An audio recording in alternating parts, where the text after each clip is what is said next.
ये आकाशवाणी गोरखपुर है। अब रउआ सभे सुकीर्ति अस्थाना से समाचार सुनी। राष्ट्रीय मतदाता दिवस पर पूरा देश और प्रदेश में कई तरह का जागरूकता कार्यक्रम का आयोजन कइल गयी। ये मौका पर राष्ट्रपति द्रौपदी मुर्मू, प्रधानमंत्री नरेंद्र मोदी और मुख्यमंत्री योगी आदित्यनाथ सज्जो मतदाता लोगिन के राष्ट्रीय मतदाता दिवस का बधाई दिया है। प्रधानमंत्री आज वर्चुअल जरिया से नौका बनल मतदाता लोगिन से बातचीत कैले। वहां के कहली कि नौजवान मतदाता अपने वोट से देश का दिशा और दशा तय करी हैं। पूर्वी उत्तर प्रदेश के सज्जो जिला में राष्ट्रीय मतदाता दिवस उत्साह के साथ मनावल गयी। गोरखपुर, अयोध्या, चित्रकूट और कुशीनगर में वहां का जिलाधिकारी मतदाता लोगिन के शपथ दियौले। बनारस, मऊ, देवरिया, महाराजगंज, बस्ती, संत कबीरनगर और सिद्धार्थनगर में कार्यक्रम आयोजित कई के मतदाता लोगिन के जागरूक कैल गयी।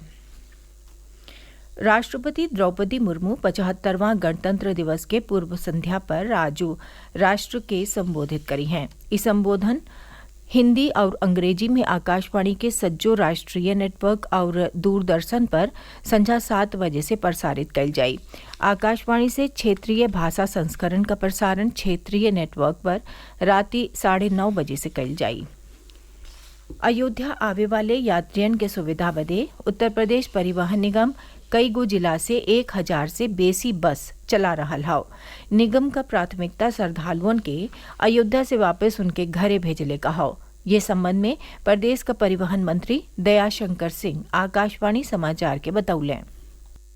जो अयोध्या आने वाले जो भी मार्ग हैं, चाहे वो काशी के द्वारा मार्ग हो, प्रयाग के द्वारा मार्ग हो, चित्रकूट के द्वारा मार्ग हो, गोरखपुर का मार्ग हो या लखनऊ का मार्ग हो, ये सभी मार्गों पर अतिरिक्त बसें लगाए हम लोग। करीब 1000 बसें हमने अतिरिक्त लगाई है। उसके बाद जो आस्था स्पेशल ट्रेनें आने वाली हैं, उनके लिए करीब 5 स्टेशनों पर हम अतिरिक्त बसें लगाए हैं और 300 हम अतिरिक्त बसें रखे हुए हैं। वहाँ अयोध्या के नगर के अंदर जो है वो बसें चलेंगी। दोनों मिलाकर के लगभग 600 बसें हमारी अयोध्या नगर के अंदर होंगी।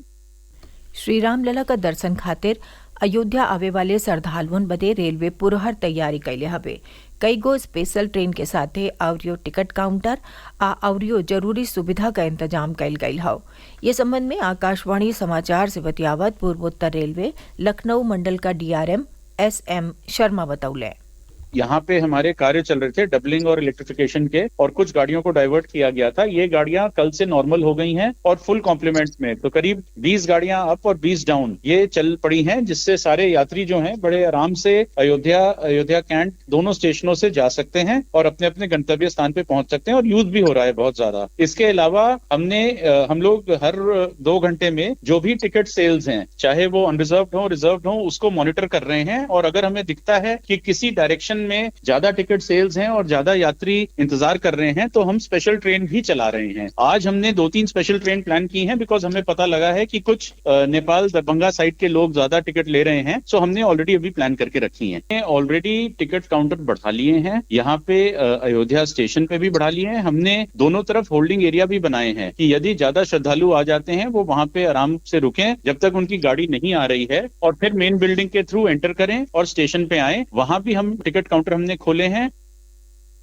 शाहजहांपुर जिला में शाहजहांपुर फरुखाबाद राह पर अल्लाहगंज थाना क्षेत्र के सुखी गांव के लगे आजू एगो ऑटो और ट्रक के टक्कर में ऑटो सवार 12 लोगन का मौत हो गई, जबकि कुछ अवरियो लोग ही घायल हो गए।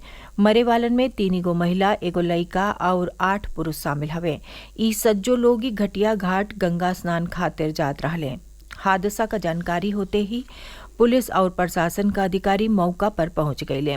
मुख्यमंत्री योगी आदित्यनाथ हादसा पर शोक जतावत घायल लोगन के ठीक से इलाज बदे अधिकारियों के निर्देशित कैले हवे। स्नान पर्व के रूप में मशहूर पौष पूर्णिमा पर आज कड़े ठंडी के बावजूद सज्जो पवित्र नदी पर श्रद्धालुओं का तांता लागल रहल। चित्रकूट में आज भिन्नये से दोपहरियाले हजारों श्रद्धालु मंदाकिनी नदी में आस्था का डुबकी लगौले और कामदगिरी पर्वत का परिक्रमा कैले। प्रयागराज में संगम, बनारस में गंगा और अयोध्या में सरयू घाटनों पर ढेरी संख्या में श्रद्धालु स्नान और दान कैले। पूरबी उत्तर प्रदेश के कई जिलन में आज दोपहरिया बाद हल्लुकाहे घाम निकलने के बावजूद गलन भरल ठंडी बरकरार हो। आज प्रदेश के सज्जो मंडलन में न्यूनतम तापमान 5 डिग्री सेल्सियस चाहे ओ से कम रहल। समाचार पूरा भइल। नमस्कार।